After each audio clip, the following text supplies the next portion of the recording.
This is the Untold Italy travel podcast, and you're listening to episode number 66.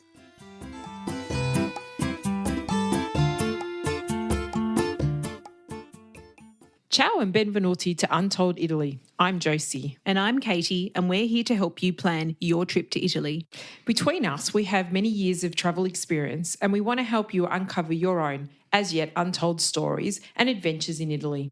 Each episode, you'll hear practical advice, tips and ideas to help you plan your own trips to the magical land of history, stunning landscapes, and a whole lot of pasta. We'll have interviews from experts and focus on local destinations and frequently asked questions about travel in Italy. Thanks for listening, and make sure to subscribe to our show. Now, let's get started on your regular dose of Bella Italia.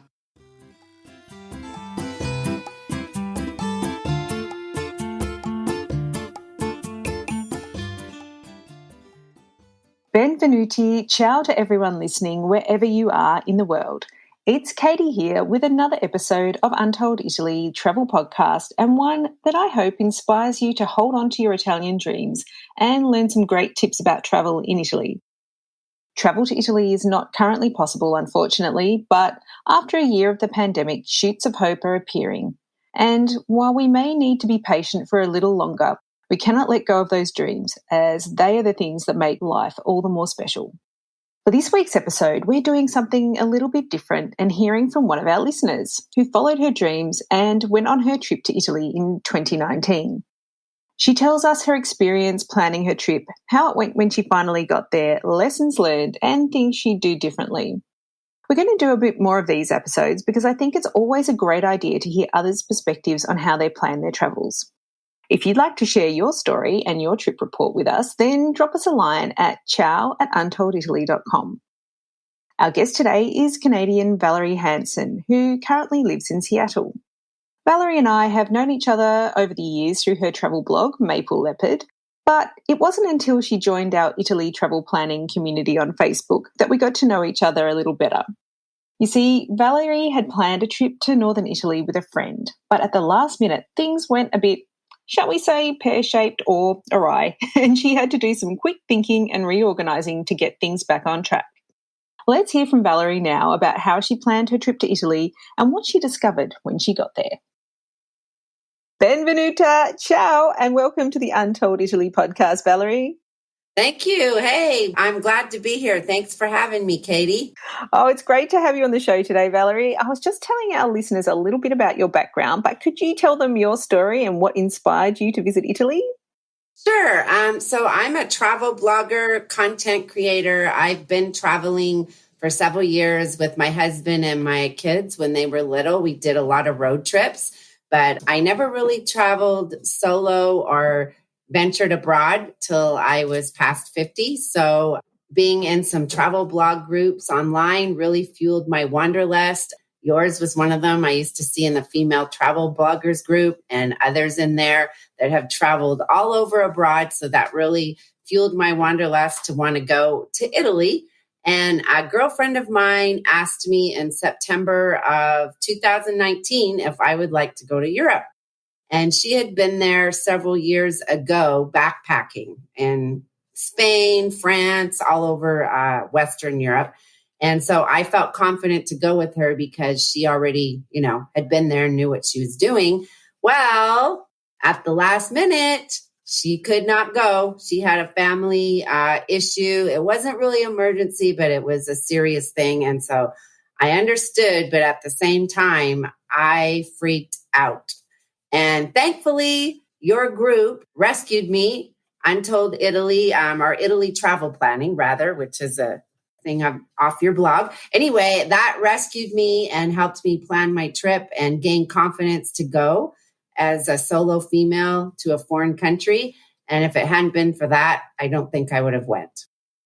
Oh, look, I remember it so well. You were so worried, which is completely normal and natural when you're traveling halfway around the world to a country you've never been to on your own.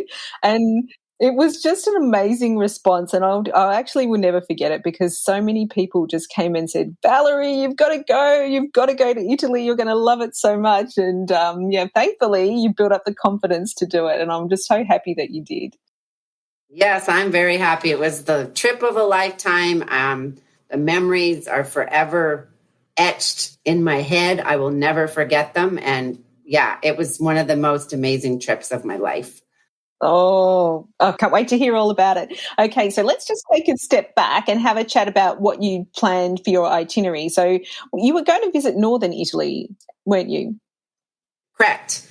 So I chose Milan because I and my friend, when we had planned to go, she also had a friend there that she wanted to hook up with. And so when we started talking about taking the trip, we started discussing itinerary, as you just asked. And Milan came to the forefront because I love fashion. I've always been a huge fashion lover, and I sew.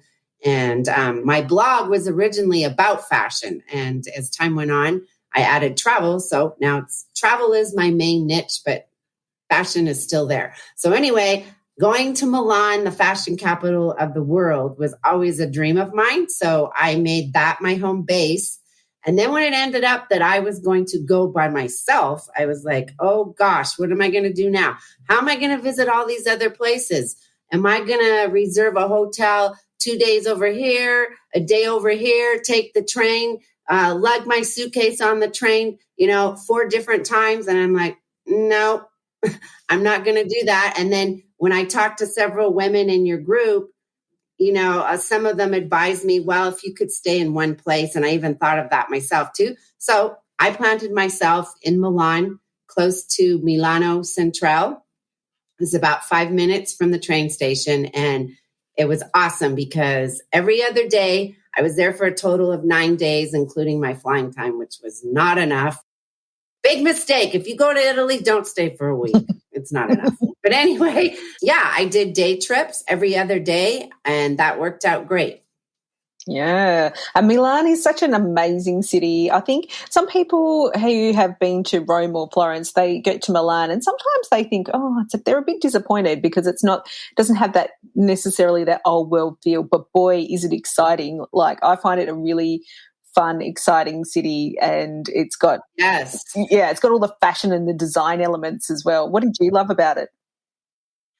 Well, it's kind of funny that you said people don't like it as much because it doesn't have that old world charm. I mean, I would say it doesn't have as much as like Venice or, some of those places that have really grand architecture. But driving down the city, sitting in that big double-decker bus on the top and, just taking it all in, I saw lots of amazing architecture, like castles for Zecco. I think I'm saying that right. For Zesco, it's a hard one. Yeah. That castle, I've never seen anything like that in my life. It was amazing with big moats like in the old days. And there was even cats running around down there in the moats. I'm a cat lover, so I noticed that right away. And the whole grounds in the back and the grandeur of it all. So that was a favorite. Definitely the Duomo was probably my number one, and the rooftop. At first, I wasn't going to go to the rooftop. I took a tour with Get Your Guide. And so they took us around the inside. And then they said, you're free to go up to the top, but you have to purchase a separate ticket. And it took a little longer than I thought. And I had other things on my list that day for my itinerary. So I go, I don't know. I'll think about it. Well, I almost didn't do it. And then a couple of days before I left, I'm like, I've got to get up on that rooftop. And I'm so glad I did because, oh my, the views from up there, you can see all over the whole city, the pictures you can get, and you can actually walk through all those big, huge architectural needles or whatever you want to call them. There's little like arches and you can walk all around the perimeter of the roof. Like it was just incredible. So the Duomo, and then also the Starbucks Roastery Reserve was pretty incredible. The pastries were to die for. I never seen anything like that either here in America. And then, the shopping. The shopping was amazing. I could have spent just a whole month on shopping in Milan, and I didn't even cover an iota of it. But my favorite spots, I loved Corsa Buenos Aires because it's this big, long street, and has lots and lots of affordable goods, outfits, accessories, etc. And I loved Vittorio Emanuele. And yeah, those spots were pretty incredible. And I just spent some time walking around Vittorio Emanuele and just taking in the incredible architecture and all the beautiful shops and things to look at. Yeah, everything is so elegant there, isn't it? So there's such care and attention that's put into, like, dressing the windows and how everything's displayed. And I love it. Yes, it's incredible. I've seen some of the most amazing shoes of my life in there, encrusted with like Swarovski crystals, and like it's just. Woo. I didn't see those ones. Boy, I missed the boat on that. But I bought 5 purses in Milan, but not one pair of shoes. Can you believe that? I went back the last day and walked around a course of Buenos Aires because it was not a very far walk from my hotel. And I specifically looked for a pair of shoes before I went to the airport, and I could not find any at the last minute. So I really regret that. Who goes to Italy and doesn't come back with a pair of shoes? I mean, come on. I know. And you have to leave room in your luggage for that. I mean, personally, not everyone likes shopping, but I do. And I love this, just to pick out something super special as my souvenir and something that's unique and that's been designed that no one else probably has at home. And then they say to you, "Oh, where did you get that from?" And you go, "Oh, I got it in Venice." I do like that. Oh, wow. So you love the Duomo, and obviously the Duomo is amazing, and the Galleria, which is right next door, and the castle. And did you manage to get down to the canal area in Milan? I did. The canals of Navigli. That was pretty cool. I actually did that the same day as I went to the Prada Museum. So a little side note about the Prada Museum. It was great. It was big. It was grand. But I was very disappointed because there was no fashion there. It was all art. There was a few outfits, but, that's my bad because I didn't research I looked it up on the website, but I didn't really, dig into the details. So little hint there, if, you're going to a museum, dig into the details because it might not be what you think. But that trip turned out that day to be really cool because right around the corner from the main street drag that you take, it's not very far from the canals down to the Prada Museum, was this huge street market, like a flea market. And I just hit it lucky because I talked to a few people there and they said, "Oh yeah, this only happens once a year on this day." And I'm like, really? Oh, I hit pay dirt. Except the bad thing is I was near the end of my trip and I hadn't taken out a lot more cash. So most of those places only accepted cash, euros, and I didn't have very much on me. I think I had 20 or 30. And so I spent the last of my change. But so another hint, keep lots of cash in your pocket. Well, not lots, but if you're going on a day trip like that, make sure you have enough because price things like that pop up and then, I actually know that flea market really well. I think it's actually held once a month on a Sunday, and it is. Oh, I thought they told me once a year. It might be a different one, but if it's the one in Navigli near the canals, it's on like either the first or the second Sunday of the month. Anyway, it is absolutely wonderful. And yeah, if you're interested in anything vintage or like antique, it's a place to go, definitely. I loved it. Yeah, it was amazing. There was people there with scarves and, T-shirts and food, street vendors with food. Yeah, it just went on for blocks and blocks. I thought my feet were going to fall off. Yeah, you can buy everything there from like old records to chandeliers, but they're in like immaculate quality. Like it's not like, a secondhand market sometimes that you get here. I don't know about where you are, but like these are some really fancy, beautiful things you can get there. All right. Was there anything else you wanted to mention about Milan? Milan has it seems like 100 different modes of transportation. I could not believe it. There's motorcycles, cars, cable cars, the metro, the train, and then this other thing that looks kind of like a monorail. The options are endless. So you don't have to worry about getting around Milan. It's just navigating how to get there. Yeah, like I think it's worthwhile doing a bit of research before you go to understand the transport options. In Milan, you do actually need, unless you're staying right in the centre, you're probably going to need to use some transport, unlike some of the other cities that you might visit. So in Florence and Rome, oftentimes you can get away without using transport. But yeah, I think, yeah, you need to really look up and see where you are on the transport map and, yeah, get some help from someone who's going to help you. I learned some valuable lessons, like, the fact that I got thrown into this by myself at the last minute. I was trying to focus on the details that would help me survive the most. And transportation is a big one, but I was more focused, I guess, on finding the trains to go on the day trips. And I had no problem with that. It's really easy to navigate and reserve it online with Rome to Rio or a Train. Both of those are really good sites, easy to navigate, very affordable. And I had no problem with that at all. It was just when I was in Milan trying to navigate the metro. Oh, and I think it's really interesting because Milan is a really big city and it's not necessarily as touristy as some of the other ones. So people, like any big city around the world, people are trying to get to their business and, that's why they're kind of rushing around. Yeah. But let's talk about some of the day trips because I think you really did make the most of your time there what a clever idea to do one day in Milan and one day as a day trip. I think that's a great idea. So you get the time to, wander and recuperate and understand the city a bit better and then also see some other parts of Italy. Great idea. Yeah.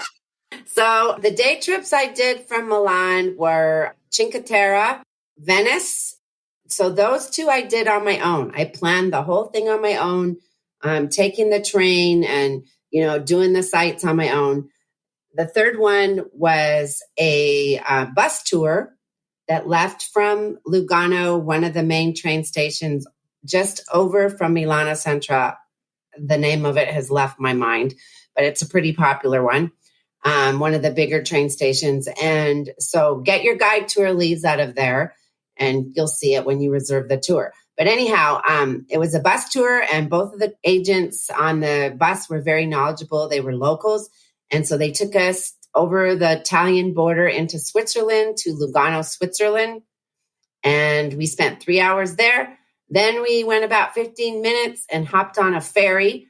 I'm from Washington State, and the ferries here are humongous. That ferry looked like a toy car compared to the ones we have here. But anyhow, it still fit cars, and it fit a lot of people on it. So, of course, we walked on and left the bus on the side of the road.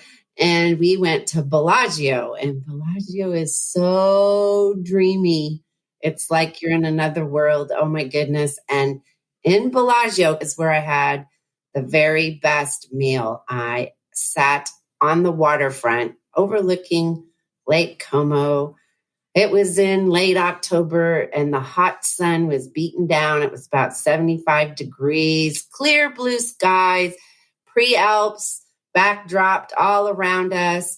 And I ordered, as the tour guides recommended, they said, okay, if you want to taste authentic Italian cuisine here, order perch fish over a bed of rice. Oh my goodness, to die for. I will never forget how good that was. So I had that. We spent about 4 hours. I got lost. I went wandering way up the hill. There's a huge hill there. And I kind of departed from the group when she first took everybody on a little walking tour for 10 minutes. And then she said she'd let everybody loose. Well, I kind of departed from the walking tour a little sooner than I should have. And when I tried to come back, I made a wrong turn and I ended up at the top. I mean, it seemed like it was an island, but I don't think it is. It just seemed that way. And I was at the top of the island in my mind. I had to be back by a certain time or they would leave without me. So I just kept at it. And finally, this American couple was walking out on the street in front of me. And I said, hey, are you going down to the waterfront? And they said, yeah. I said, can I follow you? I'm lost. And they said, sure. So I made my way back down there. And then we hopped back on the boat after 4 hours. And the tour continued all along Lake Como. It was a really nice, beautiful, long ride. I think it took about 2 hours. and the boat docked in Como City. But anyway, on the way, the tour guides pointed out all the big celebrity homes. Of course, George Clooney, our beloved George Clooney's house, was over there on the left. And he didn't invite us in for lunch. Can you believe that? But anyhow, the nerve of him. And showed us Sophia Loren's house, the Versace mansion, and pointed out several. So that day was a really incredible day. It lasted 10 hours and I was exhausted, but it was so much fun. And I actually met another girl from Australia on the bus on the way back, and I still talk to her. So that's the beauty of traveling around the world, meeting new cultures, new people, and new friends. Oh, yeah. Beautiful, Valerie. I love Lake Como. And as you said, like those villas are just so spectacular. And it really is worthwhile visiting if you're in Milan for any time. And it is possible to do that on your own, but you probably wouldn't be able to squeeze in a sneaky trip to Switzerland if you did that. No. And you know what? That tour was 125 euros. I know, 110 euros. So it came out, I think, to about 125 US dollars. Incredible price for 10 hours of touring Italy and Switzerland. Where else could you find that? You couldn't even do it that cheap yourself, probably. Yeah, well, that's true, actually. And I think it's a really good point that you make, because sometimes, people want to do things themselves, but sometimes it actually does pay to, if you want to see a lot, is to make use of a tour company. And there's all different types. So if you don't really like big bus tours, you can go with the smaller group tours as well. So I love a tour. I used to be like a backpacker that would be like, hey, I'm doing this all myself. But now I'm like, I just like someone else to do it for me. That's awesome. You backpacked, Katy. I mentioned my other friend to you before the recording that backpacked around Europe. And I think that would be amazing to just backpack all over Italy. It was when my bones were a bit younger. So it was fine. Yeah, I hear that one. I had sore feet on all them day trips. When I got back, I go, why didn't I do this when I was in my 20s? But the other thing about the tour, which I think is really, really great, is that you probably would not have tried the perch with the risotto, with that dish. You may not have tried that if you hadn't. No. And so there you go. And you obviously remember that very clearly, and the taste of that. Yes. I remember those two tour guides. That one was named Claudia, and I can't remember that, but they were two women probably in their mid-30s, and they were just so amazing. Like, they just made you just feel like you were just part of the gang. And we divided into two groups, and we had the earphones and the little case that hangs around your neck so they could talk to you the whole day. So yeah, it was pretty amazing. Oh, wow. Lake Como is definitely an absolutely must-do day trip from Milan if you like, to want to see the lake and the mountain, and it is really rather beautiful. So I can't believe it. You managed to sort out going to the Cinque Terre all by yourself. That's amazing. Yes. So Cinque Terre. So I met another gal in a different group.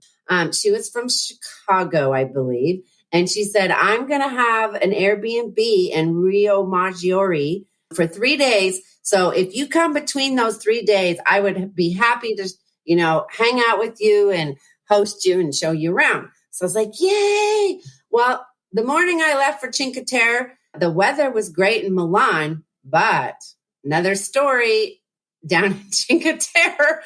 That's another thing I wish I would have researched a bit more is what's the weather going to be like in that particular destination on that exact day. And I could have maybe switched things around because let me tell you, they had a storm warning. It was absolutely horrible. I thought I was back in Seattle during a winter windstorm. It was pretty bad. And so she came and picked me up at the train station. I changed trains in La Spezia. Is that how you say it? La Spezia, yeah. La Spezia. That was a cool little town too. I think I got to walk around it just a little bit. But anyway, I changed in La Spezia and got to Rio Maggiore, and she came and picked me up. And she brought me an umbrella. She goes, I'm really sorry. Everything's closed. She's on there's a couple restaurants open. There's a market open. But she says, we're not going to be able to walk to the other 4 villages. And I almost just like burst out into tears. I was like, what? I only have 1 day here.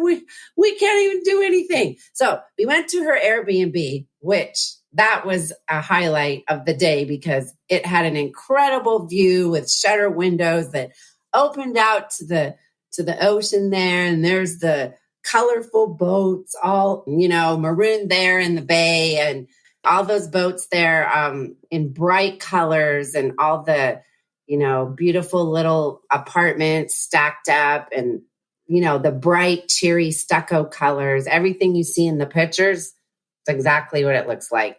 And the sound of the waves crashing up against the shore. So she made me breakfast, and then we went out, explored a little bit, even though it was pouring. I did get some pictures. She took some pictures of me, and we did get to eat in a coffee shop that was open. We had lunch, and then we went and ventured up the street a little bit to a market. And by then it was time for me to go back. So disappointing about the weather, but nonetheless, I can say I've been there. I got some videos and just whet my wanderlust to want to go back there and explore the other villages because I heard they're amazing.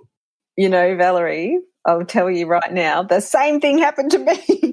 So, oh, really? Oh, what time of the year did you go? It was about September. Well, not exactly the same for the last trip that we did. We were going by train from a town called Santa Margherita Ligure, which is just down the road from there. But yeah, again, it wasn't a really stormy day, but what actually happened to us was that it was rough seas enough that all the ferries were cancelled. So what that meant was all of the trains that were running were absolutely packed with people. And it was actually horrible. It was so squashy. So it's just such a little thing that you think, well, do I check the weather? But yes, check the weather, especially if you're going somewhere coastal. And yeah, maybe you can switch things around because they do have some quite crazy storms in the Cinque Terre, actually, and it can be very wet and woolly, as you discovered. Yeah, I had no idea. I mean, I should have put 2 and 2 together because, I live on the coast of the Pacific Northwest, and we get horrible, horrible rain and windstorms here, and I know how bad it can get, and the power goes out, etc. So knowing all that, I should have did my homework. So that was another lesson learned. So many lessons I learned when I went over there. All right. So then you also went to Venice on a day trip. Yes, I went to Venice. Same thing. The weather, it wasn't near anything like Cinque Terre, but it wasn't the best. But I guess, it's the time of year. It was the 3rd week of October. When I got there, it was drizzling a little. It was a little cool. But as the day went on, the sun came out and it got warm. And so it turned out to be a beautiful day. But funny story about that. Another thing about research, and all you people listening probably think, boy, that woman needs to do her homework. And I did do some homework, but I learned that I need to, especially when you go to a foreign country, and it was my first experience, you really can't spend enough time researching, do as much as you possibly can. So the water bus system there, not to be confused with water taxi, because water taxis, I found out, cost a lot of money to rent, and you either rent them in a group or solo. So don't make that mistake because it will put a big hole in your pocketbook. But I went on the water bus. Well, I knew about Venice, and I knew there was these other stops or islands, and, it's all built on canals. But I guess I didn't really understand how Venice was set up, or how I just thought, oh, I'm going to Venice. I'm just going to stroll around. So the first thing I did when I got there is I was standing out on the Grand Canal. I got off the train. I was in absolute euphoria. I could not believe what was in front of my eyes. I just couldn't believe it. And you can't really even describe how it feels till you go or understand it. It's another world. It's an old world history. It's beautiful. I can't even put into words the thoughts that went through my head.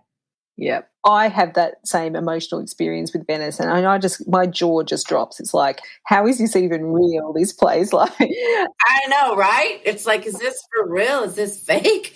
But anyhow, so I got over that for a minute, and then I'm like, oh, I got all excited. And I'm like, I went over to the booth for the water bus and hopped on the water bus and didn't spend any time at the Grand Canal. And I heard, in your group and through the grapevine that St. Mark's Square is the place to be. So that's the first place I headed. So I'm just taking my time, strolling around there, looking at all the shops, drinking coffee, eating a cannoli and all the good stuff. And time was ticking away. I got there at 9 a.m. and my train to Milano left at 5 p.m. And before I knew it, it was 2 o'clock. And I was sitting there eating lunch, a Caesar salad on the water, looking out at the canal. And the waiter came over and he was asking me how I like my trip so far, blah, blah, blah, blah. And am I going to see the other spots in Venice? And I go, yeah, but I said, I don't really understand how this works. Like, I see this boat going, but does he stop at all? He goes, yes. He goes, well, what time are you leaving? I said, 5. He goes, oh, you got lots more to see. He said, you better hop back on that bus. And I was like, oh boy. And then I started getting stressed out. So I ran back over to the water bus counter, a little stand, and said, hey, I need a ticket. And, this is how much time I have. Where else can I go? And she goes, well, you should go check out Lido. I said, okay, great. So I went to Lido and I got off the bus, the water bus, and I started strolling. And I was like, oh my goodness, this does not look like Venice. This looks like a beach town in California. Yeah, exactly. And but that's, good on you, Valerie, because that's an adventure. And people often don't know that Venice has beaches, but you found out in one day.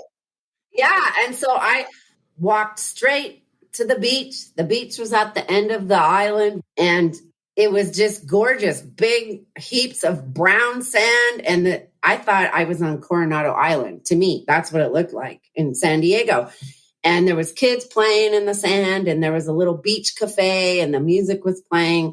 And so I didn't have a lot of time, but I ordered something to drink and sat there and took in the beach and went down to the beach and got some shells. That's another thing. Don't forget to take home some treasures. I took home shells from that beach. You just got to be careful of those, though, because in some places it's actually against the law to do that. Oh, is it? Oops. I didn't see a sign, but you're probably right. I didn't know that.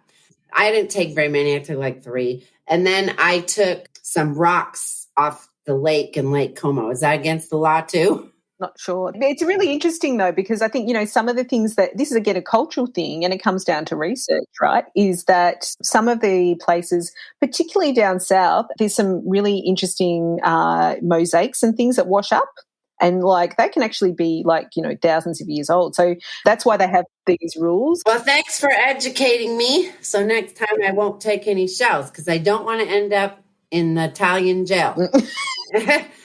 I don't think that would happen. It's funny that you brought that up, though, because it triggered my memory about something in Milan. Like you're saying, research the culture, what's okay there and what isn't. I was taking pictures at the train station and I just took a picture of the metro sign and the Cambronini, which is Italian police or National Guard. The Carabinieri, yep. Yes. He came over and he went, no. And he pointed his finger at me. I turned white as a ghost and I got scared. I was like, oh my goodness, am I going to get? He says, no taking pictures of the sign. I was like, okay, I didn't know. I'm not sure about that one. Yeah, I don't know. He told me no. Oh my goodness. I put my phone away. But so Venice was amazing. And that's basically most of what I saw. I saw Lido, I saw St. Mark's Square. And then when I went back, I still had some time to tour the Grand Canal, but not very much. So I was disappointed in myself that I did not do that from the get-go. So yeah, but it was just such an amazing, and the Rialto Bridge, you have to have a picture on the Rialto Bridge.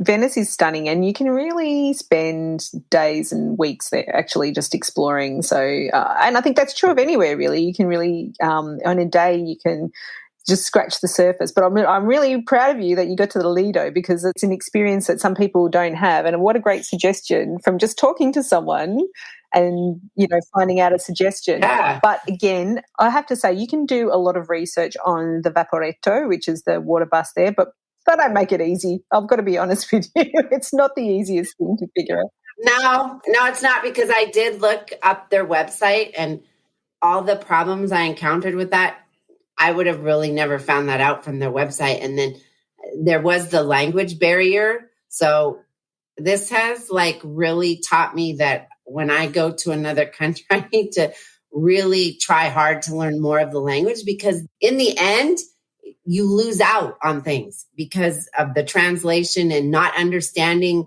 things. And that's what happened in Venice. Yeah.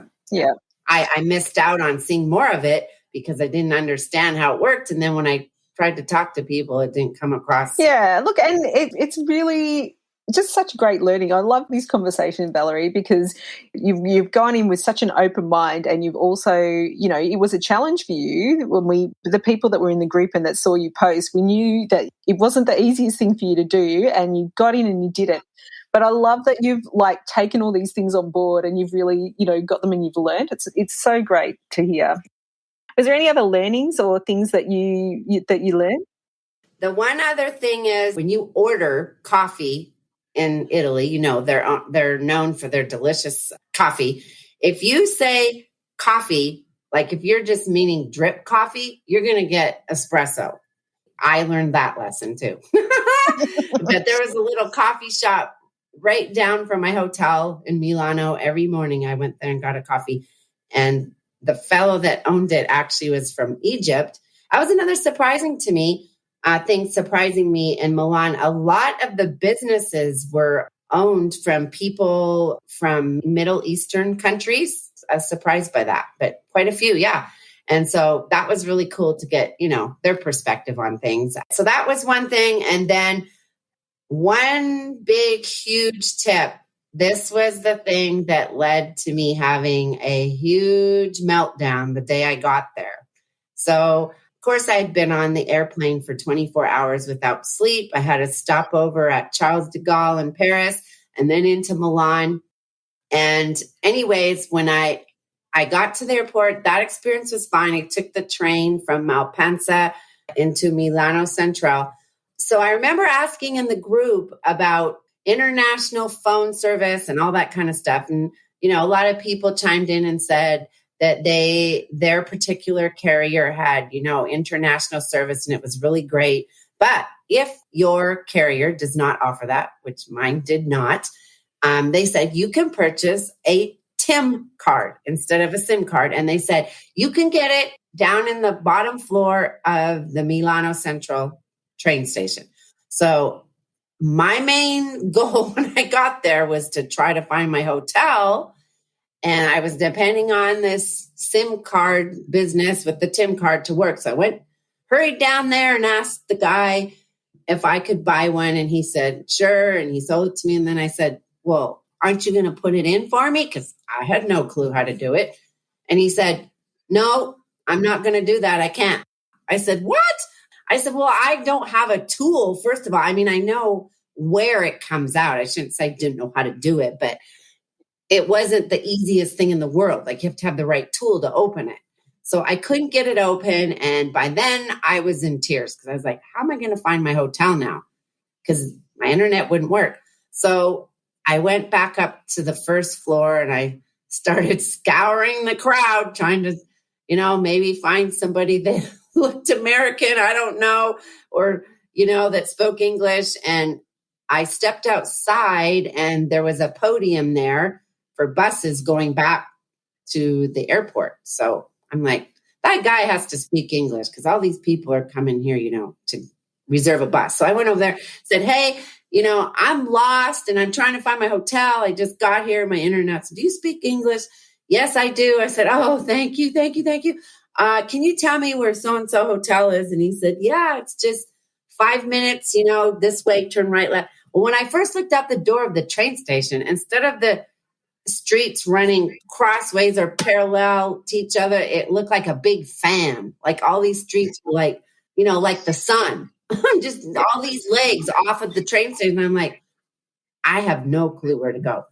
So luckily for that, because I don't know, who knows, I might have been looking for, I couldn't even call the hotel. Yeah, that was a pretty traumatic experience. Yeah, I can understand that. Yeah, I'm one of those people that needs to be connected. So I actually travel with a portable wireless device that just goes on straight away as soon as I get into a foreign Is that called place. Skyroam? Yes, that's the Skyroam. I've actually got a full article on getting connected in Italy, which I think is really worthwhile looking into because there's pros and cons of getting the TIM card as well, because I personally don't like taking it out of my phone. Because, a lot of the security things on your phone now are actually tied to your phone number. So, like my bank, the other option is to take it if you've got a spare phone, like an old one, then that's another one. You can just put the TIM one in. But yeah, I think when you're used to being connected and you're used to knowing that you can just hit Google Maps and everything's going to be magically fine, then it can, really be a little bit confusing. Valerie, I'm just so impressed. Like, you had all these challenges and you just overcame them. But was there one place in your trip that you just absolutely loved and it made your heart skip a beat? It's hard to pick one. They all made my heart skip for different reasons. I definitely fell in love with Milan.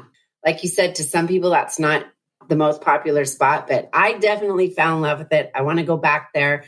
Venice, for sure, as I mentioned. That made my heart skip a beat. And probably Cinque Terre would have, more so if the weather had been better. Not to say it didn't at all, but I would say top of the list would be Venice and Milan, followed by Bellagio. Bellagio is dreamy. Yeah. Oh, wonderful. And is there, apart from all those places, is there somewhere that you're looking forward to visiting in Italy when we can? So in your group, I have heard a lot. People seem to really just rave and favor Naples and Florence and the Amalfi Coast. I've heard so much about the Amalfi Coast and Sicily. So I think next time I go back, I'm going to try and stay 3 weeks or a month. Hopefully my family can go too, and hit a little bit more in the north. I want to see the Dolomites. And then I want to head to the south and see Sicily and the Amalfi Coast and and it would be great to see Rome too. Oh, and then when you start planning these trips, you go, I haven't got enough time, damn it. But, yeah. Yeah. You've probably been to everywhere in Italy pretty much. Haven't you taken over 30 trips? Not yet. I haven't been everywhere yet. Okay. I'm still working on it. You're working on it though, but you've been to a lot. I'm in your group almost every day, and it's amazing the things that you share and where you've been. It's pretty cool. Oh, now, Valerie, I really appreciate you spending the time to tell us, as a first time and a solo traveller to Italy, what your experiences were. And if people would like to stay in touch with you and your blog, how can they do that?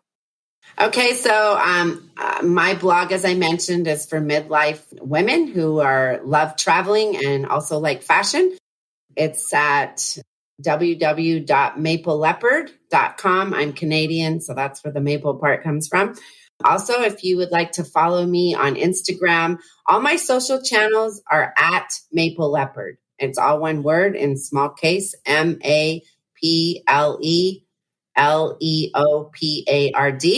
So if you go on Twitter, Pinterest, Facebook, actually on Facebook, it's a little different. It's Maple Leopard Travel Blog. But everywhere else, it's Maple Leopard. And I try to post once a week on my blog, but sometimes it's every other week. But I do post more often on Instagram and share, my top travel tips. And I have been learning photography. I think I'm pretty decent at it. So if you want to, check out some amazing views around the United States and Canada, where I'm from, on the west coast of Canada, and now in Italy and Switzerland, you can go look there and get inspired to travel to those places. Oh, and also I'm starting, hopefully when travel gets better, right now it's not really a high priority, but I hope to start offering trip planning services. So that's one of the projects that I'm working on. Fantastic. Well, Valerie's got some really fun photos of Milan, and it's very fashion forward. So if you're into that type of thing, go check it out at Maple Leopard. And grazie. Thank you, Valerie. Thank you for joining us and sharing your adventures. Grazie. Thank you for having me, Katy. I really appreciate it and honored and loved talking with you about Italy. Ciao. Ciao, Valerie. Thank you. I always think it's great to hear how others go about organising their travels. It usually sparks new ideas and maybe a different way of looking at things. As many of you know, Italy is like a second home to me, so I may miss the things that are intriguing or challenging for a first-time visitor, and I love that Valerie shared them with us. I also love Valerie's approach to choosing a base and taking day trips either side of exploring a city. There's no doubt she really learned a lot about Milan during her stay and really got immersed in the city. It is such an amazing place and it's really worth spending a little bit of time in. And sometimes I think visitors get a bit caught up in what is pretty and maybe cute about Italy. And the reality is that many, if not most Italians, live in modern cities, in cities like ours, except, of course, there's always thousands of years of history right in front of their eyes. Milan is Italy's biggest city. It's fast, fresh and modern, and it's lots of fun. And I really encourage people to go there with an open eye and just take it all in, just like Valerie did. What I also learned from Valerie is to always be curious and go with the flow. That way, she discovered the Venice Lido and the wonderful Milan antique market, which I highly recommend if you are there at the right time. If she had followed a detailed plan, she would have missed those spots that were highlights for her trip. Now, if you'd like to follow Valerie's adventures around the world, we put her details in the trip notes at untolditaly.com/66 for episode 66, as well as a link to our episode on Milan, because I cannot stop raving about that city. We would love to hear from you if you would be happy to share your trip to Italy with your partner, as a family, with girlfriends, or however you travel. You don't need any special media training. We literally just have a chat online and then our wonderful audio team works some magic to create the episode. Reach out to us at ciao@untolditaly.com if you'd like to be a guest on the show. We can't wait to hear from you. That's all for this week. As this episode is going live on Good Friday, I wish you all a buona Pascha, happy Easter. It's an important holiday in Italy with lots of food, family and chocolate. Sadly, Italy is under lockdown for the second year in a row, but I know spring is around the corner and there's hopefully happier days ahead. So thanks for listening to Untold Italy this week. If you enjoyed today's show, we'd love it if you left a rating or review. That helps others find us and keep dreaming of Italy while we can't be there. That's all for our show today. We'll be back next week with more Italian secrets and ideas. And make sure to subscribe to Untold Italy on your favourite podcast app so you are notified as soon as we release the next episode. Ciao for now.